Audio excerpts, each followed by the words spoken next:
Hello everyone, कसे आहात सगळे? आज मी तुमच्यासोबत शेअर करते आहे, मी बनवले आहेत जवळपास 40 वडापाव. कारण की आम्ही रोजच गणपतीच्या आरतीला जातो. मग मला असंच डोक्यात विचार आला की आपण जसं महाराष्ट्रामध्ये आरती झाल्यानंतर काहीतरी आपल्याला गंमत म्हणून खाऊ मिळतो, काहीतरी खमंग वडापाव.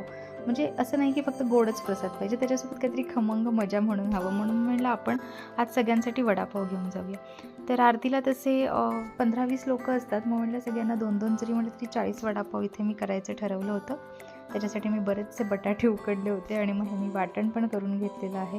माझ्याकडे कोथिंबीर नव्हती, त्यामुळे फक्त हिरवी मिरची आणि लसूण, अद्रक एवढंच मी वापरले वाटणामध्ये. आणि त्यामुळे थोडासा हिरवा रंग भाजीला कमी आला असं मला वाटलं, पण चवीला ती एकदम उत्कृष्ट झाली होती. सगळ्यांनी खूप कौतुक करून वडापाव खाल्ले. आणि इथे मी बेसनचं जे हे असतं बॅटर, ते पण मी इथे बनवून घेते. त्याच्यात थोडंसं 2 चमचे मी तांदळाचं पीठ पण ॲड केलेलं आहे.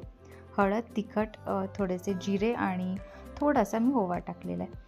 आणि पाणी घालून व्यवस्थित मिक्स केले. सोडा वगैरे याच्यामध्ये काही मी घातलेलं नाही आहे. अशा प्रकारे व्यवस्थित सरसरीत बॅटर बनवून घेतलं आहे. आणि आता सगळ्यात मोठं काम होतं ते बटाटे, एवढे सारे बटाटे उकडले होते ते सोलण्याचं. पण ॲक्च्युली चिन्मयला एक महत्त्वाचं काम होतं, त्यामुळे ते मला हेल्प नाही करू शकले. आणि दीदी यावेळेला येत नाहीत. माझा अचानक प्लॅन ठरल्यामुळे हे सगळं मला एकटीलाच करावं लागलं आहे.